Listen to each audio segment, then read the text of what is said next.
হামরোগের বাড়তি চাপ সামাল দিতে ঢাকা মেডিকেল কলেজ হাসপাতালে তৈরি হচ্ছে ফিল্ড হাসপাতাল। কর্তৃপক্ষ বলছে ফিল্ড হাসপাতালে হাম ও ডেঙ্গু রোগের চিকিৎসা দেওয়া হবে। বর্তমানে চলছে প্রয়োজনীয় সরঞ্জাম স্থাপনের কাজ। দেশের সব সরকারি হাসপাতালের পাশাপাশি বেসরকারি অনেক হাসপাতালেও চিকিৎসা দেয়া হচ্ছে হাম রোগীর। এরই মধ্যে সারা দেশে হামে মারা গেছে ৩ শতাধিক। হাসপাতালগুলো শয্যা সংকটে অনেক শিশুকে রাখা হচ্ছে বারান্দায়। সংকট সমাধানে হামে আক্রান্ত রোগীদের চিকিৎসায় ঢাকা মেডিকেল কলেজ হাসপাতালে ফিল্ড হাসপাতাল প্রস্তুত করা হচ্ছে। শহীদ মিলনায়তনের পাশে ২০ শয্যার হাসপাতাল তৈরির কাজ চলমান। এখন চলছে শেষ মুহূর্তের প্রস্তুতি। হাসপাতালটির পরিচালক জানান, স্বাস্থ্য মন্ত্রণালয়ের আদেশে সেনাবাহিনীর তত্ত্বাবধানে ফিল্ড হাসপাতাল তৈরি করা হচ্ছে।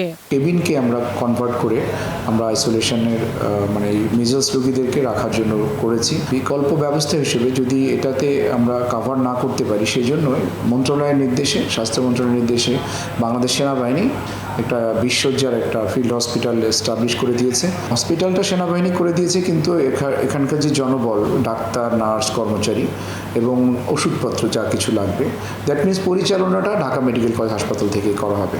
তিনি জানান, টিকাদান কার্যক্রমের পর হয়তো হাম সংক্রমণ কমে যাবে, তাই এখানে ডেঙ্গু রোগীর চিকিৎসা চলবে। ক্রাইসিসের সময় দেশের একটা ন্যাশনাল ইস্যু, যেহেতু আমরা সবাই মিলে সাপোর্ট না করলে তো আসলে এই রোগটাকে আমরা যে চিকিৎসা ব্যবস্থা যেটা করার দরকার সেটা তো পারবো না।